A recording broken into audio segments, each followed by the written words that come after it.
जवानों, ये वाक़या तुम्हारे लिए। और सुनो, ये वाक़या बड़ा दिलचस्प है जो मैं तुम्हें सुनाने जा रहा हूँ। इससे तुम्हें शराब की बुराई नजर आएगी।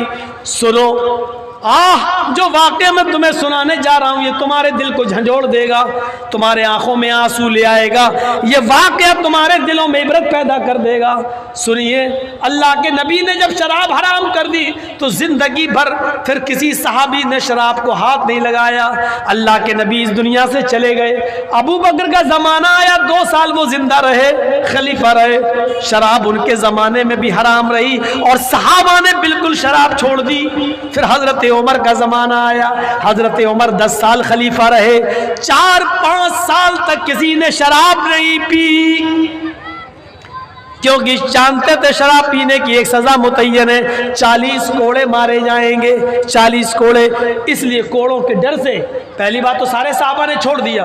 और जो लोग कभी कभी पी लेते वो इसलिए नहीं पी रहे कि 40 कोड़े कौन खाएगा, एक कोड़े में तो चमड़ी उधड़ जाती है, 40 कोड़े कौन खाएगा। 4-5 साल गुजर गए। इस बीच में एक सहाबी है, गौर से सुनना, सहाबी है, नाम है उनका कुदामा इब्न मज़ऊन। नाम है उस सहाबी का कुदामा इब्न मज़ऊन। नौजवानों, ये वाक़या सिर्फ तुम्हारे लिए। आज की नौजवान नस्ल शराब की तरफ बहुत तेजी से बहक रही है। जब 1 जनवरी को हमारे यहाँ लड़के और लड़कियों ने शराब पियो, और कॉलेज के लड़के और लड़कियों ने शराब पियो, और उसके बाद नाच डांस किया हो, तो आप अंदाज़ा लगाओ कि ये नौजवान नस्ल, लड़कों के साथ साथ लड़कियां भी शराब की तरफ कैसे बहक रही हैं और जा रही हैं। सुनिए, कुदामा इब्न मज़ऊन जो बहुत बूढ़े हो चुके हैं और उनको 20 बीमारी मुलव्वस है, 20 बीमारी में मुलव्वस हैं। उनको सर में दर्द भी रहने लगा, उनको पेट में दर्द भी, हड्डियों में दर्द भी। वो कभी कभी उठते तो मस्जिद में चले जाते और कभी बेचारे घर ही पे नमाज पढ़ लेते अपने बिस्तर पर। एक रात में उनको दर्द होने लगा। ये वाक़या सुनने से पहले ये चीज़ ज़हन में रखना, कुदामा इब्न मज़ऊन को 20 बीमारी थी। 20 बीमारियों ने उनको घेर लिया। एक दिन उनको दर्द होने लगा, बहुत बूढ़े हो चुके हैं। एक दिन उनको दर्द हुआ रात में, और वो दर्द इतना तेज था कि बर्दाश्त से बाहर हो गया, और वो चीखते रहे, चिल्ला रहे, दर्द मेरा बर्दाश्त नहीं हो रहा है। इस रात में कहाँ हकीम मिलेंगे, कहाँ डॉक्टर मिलेगा, और उस ज़माने में कोई ऐसी दवा भी नहीं थी कि जो दर्द को फ़ौरन बंद कर दे। हमारे यहाँ तो एक रास्ता है, बहुत तेज़ दर्द हो रहा हो तो रात में कहाँ जाएंगे डॉक्टर के पास, ये नींद की टेबलेट रखी हुई है, इसको खा लो, कम से कम नींद आ जाएगी, सो जाएंगे, सुबह फिर डॉक्टर को दिखाया जाएगा।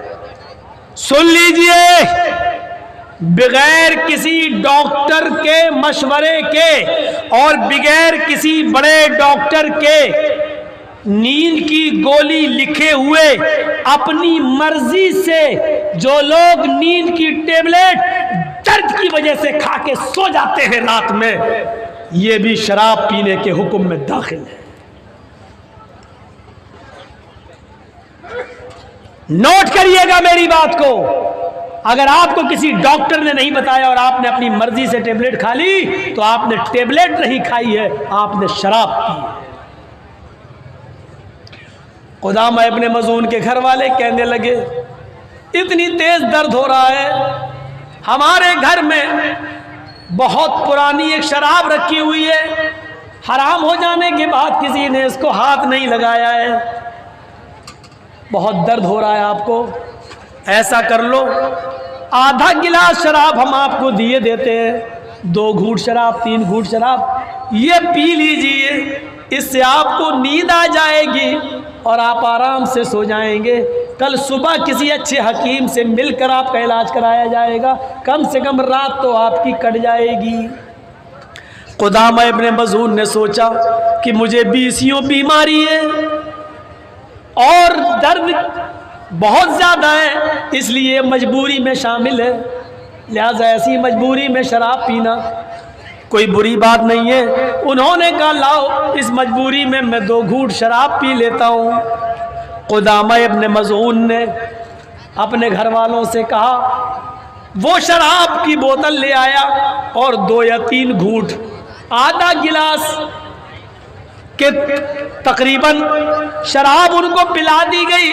थोड़ी देर के बाद उनको गुनूदगी आ गई और वो सो गए, और सोने के बाद उनकी नींद सुबह ही खुलती है। लेकिन सुबह तक ये खबर 2-3 सहाबियों को पता चल गई, जिनमें अबू हुरैरा भी शामिल थे। और ये लोग हजरत उमर फारूक के पास आए और कहने लगे, अमीरुल मोमिनीन, क्या शराब हराम नहीं हुई है? हाँ हो गई है। आपने सुना है? कहा नहीं सुना है। कल की रात में कुदामा इब्ने मज़ून ने थोड़ी सी शराब पी ली है। अच्छा, बीमार थे और उनको बहुत दर्द था, इसलिए वो वहां चले गए और शराब पी लिए। हजरत उमर फारूक ने अपने कासिद को भेजा, जाओ कुदामा इब्ने मज़ऊन को मेरे ऑफिस में दरबारे खिलाफत में लेकर आओ। उमर फारूक का कासिद जाता है और कुदामा इब्ने मज़ऊन से कहता है, आपको अमीरुल मोमिनीन हजरत उमर बुला रहे हैं। कहा बीमार है, ये तो बिस्तर से उठने के लायक नहीं है। कुदामा इब्ने मज़ून कहते हैं, कोई बात नहीं, अरे मेरे बेटे मुझे खड़ा करो। उनको खड़ा किया गया। उन्होंने अपने 2 बेटों से कहा, एक बेटा मेरे दाएं तरफ आए और दूसरा बेटा मेरे बाएं तरफ आए, और खुद बीच में चले और अपने दोनों हाथ दोनों बेटों के कांधों पे रख लिए और कहा, इस हाल में मुझे लेके चलो अमीरुल मोमिनीन के पास, हजरत उमर फारूक के पास। इस हाल में उनको लेकर जाया गया। हजरत उमर ने उनको देखा, फरमाया, आए कुदामा इब्ने मज़ऊन, मैंने ऐसा सुना है कि कल की रात तुमने शराब पी ली, क्या ये सही है? कुदामा इब्ने मज़ून कहते हैं, हाँ आए अमीरुल मोमिनीन, आपको तो मालूम ही है मुझे कितनी बीमारियां हैं। कई मर्तबा तो आप भी मुझे देखने के लिए घर पे आए, जब मैं मस्जिद में नहीं पहुंच पाता तो आप मेरी अयादत के लिए घर आते और मेरी खैर खबर लेते हैं। आपको मालूम होना चाहिए कि मुझे 20 बीमारियों ने घेर लिया है और अब भी मैं अपने बच्चों के साथ आया हूँ। कल रात मुझे बहुत दर्द हुआ, मैं बेचैन हो गया और बहुत ज़्यादा मजबूरी में मैंने थोड़ी सी कल शराब पी ली। हज़रत उमर ने ये दाहिना हाथ उठाकर अपने सर पे मार दिया। आए कुदामा, ये तुमने क्या किया? आए कुदामा, शराब पीने वाले की हद जानते हो क्या है? का हाँ मालूम है। आए कुदामा, मालूम था फिर भी तुमने शराब पी ली। शराब पीने वाले के लिए तुम्हारे नबी ने, अल्लाह के नबी ने 40 कोड़ों की सजा मुतय्यन की है। हजरत कुदामा कहते हैं, हाँ मालूम है आए अमीरुल मोमिनीन, लेकिन आपको मालूम होना चाहिए कि मुझे 20 बीमारी है और रात में इतना तेज दर्द था कि बर्दाश्त से बाहर था, इसलिए मैंने मजबूरी में शराब पी है। इसलिए मेरे लिए मजबूरी में शराब की रुखसत शरीयत देती है। हजरत उमर ने कहा, आए कुदामा, शरीयत तुम्हें कहाँ रुखसत देती है? अल्लाह के रसूल के जमाने में शराब हराम हो गई थी। इसके बाद जो लोग शराब पीते पकड़े गए, उनको 40 कोड़े मारे गए। किसी ने कहा मुझे बुखार था, फिर भी नबी ने उनको 40 कोड़े लगाए। किसी ने कहा मुझे ये बीमारी थी, नबी ने फिर भी 40 कोड़े लगाए। आए कुदामा, अल्लाह के रसूल ने कभी किसी बीमार आदमी को भी शराब पीने के बाद ये सोच कर नहीं छोड़ा कि इसने तो इस बीमारी में शराब पी ली इसलिए छोड़ दिया जाए। तुम्हें रुखसत कहाँ से मिल गई? हजरत अबू हुरैरा कहते हैं और दूसरे साहबा, आए अमीरुल मोमिनीन, ये बूढ़े हो चुके हैं और बहुत ज़्यादा कमज़ोरी भी है और शराब इन्होंने बहुत ज़्यादा मजबूरी में पी है, लिहाजा इनको कोड़े तो नहीं मारे जाने चाहिए। हजरत उमर ने कहा, बड़े बड़े जय्यद सहाबा को बुलाओ और मीटिंग करो उसी वक्त मीटिंग होती है।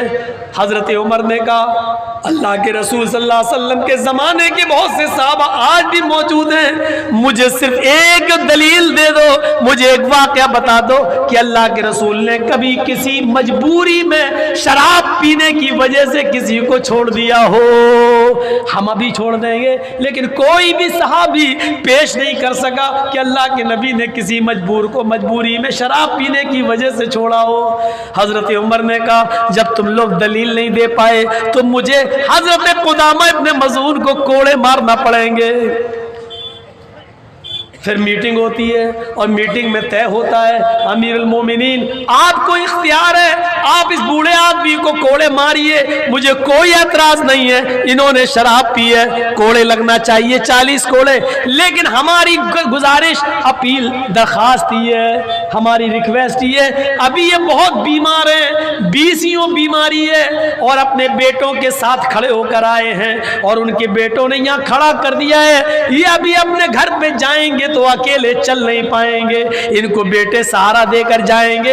अभी ये नमाज भी घर पे पढ़ रहे हैं, मस्जिद में नहीं, थोड़ी ताकत आ जाने दीजिए, कमजोरी दूर हो जाने दीजिए, ये बीसियों बीमारी में थोड़ी सी तबीयत सही हो जाए, ये अपने आप चलने फिरने लगे और मस्जिद में आने जाने लगे, तब आप इनको 40 कोड़े मार लेना। हजरत उमर फारूक ने कहा अफसोस आए अबू हुरैरा, मैं तुम्हारी ये रिक्वेस्ट नहीं मान सकता। उसकी वजह यह है कि मैं इनको 1 हफ्ते की मोहलत दे दूं, मैं इनको 10 दिन की मोहलत दे दूं कि ये हकीम से इलाज कराएं और इनको ताकत आ जाए। मैं इनकी ताकत के आने का 10 दिन इंतजार करूं और जब तक इनको ताकत आए, ये चलने फिरने लगे, पता चला कि उन 10 दिनों में मेरा ही इंतकाल हो जाए, मैं अल्लाह को प्यारा हो जाऊं। आए अबू हुरैरा और ऐ सहाबियों, अगर इनके सही होने से पहले मैं ही अगर मर गया और अल्लाह को प्यारा हो गया तो कयामत के दिन में अल्लाह को क्या जवाब दूंगा? अल्लाह पूछेगा जब शराब पीने का मुजरिम तेरी अदालत में आ गया तो तूने उसको और उसने अपना जुर्म भी कबूल कर लिया तो कोड़े क्यों नहीं लगाए? ऐ अबू हुरैरा, मैं अल्लाह को क्या जवाब दूंगा? अफसोस है, मैं तुम्हारी ये बात नहीं मान सकता और इनको आज ही कोड़े लगाए जाएंगे। बीसियों बीमारी में मुब्तला होने के बावजूद अपने आप चलने फिरने के लायक नहीं है, अपने बेटों के सहारे चल के आए, इसके बावजूद उनको कहा गया खड़े हो जाओ, वो खड़े हो गए। कहा गया ऊपर की कमीज उतारो, कुर्ता ऊपर का उतारा गया, लुंगी इनकी टाइट बांध दो, उनकी लुंगी टाइट बांध दी गई और कोड़े मारने वाले को हजरत उमर ने बुलाया और कहा इनकी पीठ पर 40 कोड़े मारो। उस जल्लाद ने, उस कोड़े मारने वाले ने हजरत कुदामा इब्ने मज़ून जैसे बूढ़े आदमी को, जो बीसियों बीमारी में मुब्तला थे, उनको, जिन्होंने बहुत ज्यादा दर्द होने के बाद थोड़ी सी शराब पी ली थी मजबूरी में, उनको आधा गिलास सिर्फ 2-3 घूंट शराब पी ली थी बस, वो भी मजबूरी में, उनको इस हाल में कोड़े मारे जा रहे हैं। 40 कोड़े तो वो खा गए, अल्लाह अल्लाह करके उनको पीठ पे पड़ गए और फिर उनके दोनों बेटे उनको लेकर घर आए। जो चीज़ मुझे बताना है वो ये कि 40 कोड़े खाने के बाद फिर कुदामा इब्ने मज़ून 2 साल या 3 साल तक जिंदा रहे। पढ़ी अली साहबा फी तमीज़ साहबा हाफिज़ अहमद इब्ने हजर अस्क़लानी की। मेरे भाइयों ज़रा गौर से सुनिए, 2 या 3 साल जिंदा रहे, लेकिन ये बूढ़े आदमी और बीसियों बीमारी में मुब्तला थे। 40 कोड़े खाने के बाद इनकी सेहत इतनी गिर गई कि 40 कोड़े खाने के बाद 2 या 3 साल फिर बिस्तर ही पर पड़े रहे, फिर एक भी नमाज पढ़ने के लिए वो मस्जिद में नहीं जा सके और उनकी हड्डियों में इतना दर्द हो गया था कोड़े खाने के बाद कि फिर वो पेशाब और पायखाना करने के भी मोहताज हो गए। उसी बिस्तर पे उनको कराया जाता और बाहर लैट्रीन फेंक दी जाती और फिर उस 40 कोड़े खाने के बाद 2 या 3 साल उसी बिस्तर पर रहे और उसी बिस्तर पर उनका इंतकाल हो गया। फिर वो पूरी जिंदगी अपने पैरों पर खड़े नहीं हो सके। इस मंजर को सोचिए और अपने दिलों में झांकिए। आए नौजवानों, तुम तो इतने बूढ़े भी नहीं हो, इतनी मजबूरी भी नहीं है, और इतनी मजबूरी हो भी तब भी शराब जायज़ नहीं है। फिर तुम्हें हालत तंदुरुस्ती में और हट्टे खट्टे होने के बाद तुम्हें शराब पीने की इजाज़त कौन सा समाज देता है? और अफसोस है उस समाज पर, लड़के लड़की की पंचायत बिठा ली जाए लेकिन जिसकी बीमारी में भी शराब पीने की इजाज़त ना हो, ऐसे आदमी को मुआशरे में और समाज में रहने की और खुलकर शराब पीने की इजाजत हो और उसके बारे में कोई पंचायत भी ना बैठती हो। अफसोस है ऐसे समाज पर, अफसोस है ऐसी सोसाइटी पर, और अफसोस है ऐसे फैसला करने वालों पर जो अपने मतलब के फैसले तो करते हैं और शराबियों के लिए और जिनाकारों के लिए कोई पंचायत नहीं बैठती। शराब में पैसा खर्च हो, यह भी फजूल खर्ची। तो जब दीनी कामों में फजूल खर्ची जायज़ नहीं है तो इन चीज़ों में फजूल खर्ची कहाँ से जायज़ हो जाएगी? 2 घंटे हो गए हैं, 3:45 से 3:45 तक मैंने आपके सामने खिताब कर दिया। एक बात बहुत गौर से सुन लें, हिरनपुर वाले भी, हाथ काठी वाले भी, और यहाँ से जहाँ जहाँ मेरे प्रोग्राम हैं झारखंड में वो भी, ये तरीक़ा आपका बहुत गलत है कि आप मुझे कहें कि आपको 12 बजे टाइम दिया जाएगा और टाइम दें मुझे 1:45 बजे, गलत है। मैं 12 बजे के बाद अब कहीं टाइम नहीं लूँगा। आप याद रखिएगा, किसी भी जगह आपके मदरसे का चंदा है, आप 10 बजे से 12 बजे तक खूब चंदा करिए, लेकिन 12 बजे के बाद अगर हमें टाइम मिलेगा हम टाइम नहीं लेंगे। गौर से सुन लीजिए आप, ये बहुत बड़ा तरीका गलत है। आप 12 बजे मुझे कहें और 12 बजे से मैं किताब पढ़ रहा हूँ, मैं इंतज़ार कर रहा हूँ आप आएँ और मुझे टाइम दें आप 1:45 बजे, ना मैं शुरू में सो सकूँ ना आखिर, और मेरा कल भी प्रोग्राम है, फिर परसों हमें 1:30 पे जाना है, तारीख़ है हमारी फिर कोर्ट में बनारस। तो मेरे भाइयों, हम भी इंसान हैं, कोई जनरेटर नहीं। एक मायार बनाइए 10 से 12, सिर्फ झारखंड और बिहार के लिए। बंगाल वाले तो बहुत अच्छा काम कर रहे हैं, 10 बजे टाइम दे देते हैं और 12 बजे जलसा ख़त्म है। जलसे का असल टाइम यही होता है 10 से 12, लेकिन चलिए आपके यहाँ अगर और बढ़ सकता है तो 12 बजे भी बहुत हो गया भाई। आप कितना चंदा करेंगे? और इतना चंदा हुआ कि मेरी तकरीर हो रही थी और वहाँ चंदा गिना जा रहा था, लेकिन सुबह अगर पूछोगे कमेटी वालों से तो क्या कहेंगे? चंदा ही नहीं हुआ, लोगों ने दिया ही नहीं है। मेरी 20 साल की पूरी ज़िंदगी गुजर गई जलसों में, आज तक मुझे किसी मदरसे में कोई ऐसा आदमी नहीं मिला जो ये कहे कि बहुत अच्छा चंदा हुआ है। माशाल्लाह 20 साल में अभी तक तो मुझे किसी ने नहीं कहा कि बहुत अच्छा चंदा हुआ है। चाहे कितना हो जाए वो यही कहेंगे हुआ ही नहीं, मौलाना बहुत कम चंदा हुआ, मिला ही नहीं। तो ये नाशुक्री भी नहीं होनी चाहिए। जितना हुआ है ये दुआ करो कि अल्लाह ताला उसी में आपका, क्योंकि आपको अपने पास तो रखना नहीं है, मदरसा अल्लाह के लिए आपने चलाया है, अल्लाह इसमें बरकत देगा। अल्लाह तो वो है मेरे भाइयों कि जो एक गिलास दूध को 116 सहाबा को पिलवा दिया नबी अकरम सल्लल्लाहु अलैहि वसल्लम ने, जो मौजिज़ा था। तो आप मदरसे अल्लाह के लिए नियत करिए, खुलूस हो तो इंशाअल्लाह जितना कम चंदा होगा उसी में बरकत होगी और पूरे साल आपका खर्चा चलेगा। अल्लाह ताला से दुआ करिए, बारे अल्लाह हमारी ख़ताओं को माफ़ फरमा दे, गुनाहों को बख्श दे, फजूल खर्ची से हमें बचाए, हमारे मुआशरे की इस्लाह फरमाए, हमें सही सिमत में चलने की तौफीक अता फरमाए। जब तक जिंदा रखे, इस्लाम पर जिंदा रखे, खात्मा हो तो ईमान पर खात्मा फरमाए। वमा अलैना इल्लल बलागुल मुबीन व आखिरु दावाना अनिल हम्दुलिल्लाहि रब्बिल आलमीन। अस्सलामु अलैकुम व रहमतुल्लाहि व बरकातुहू।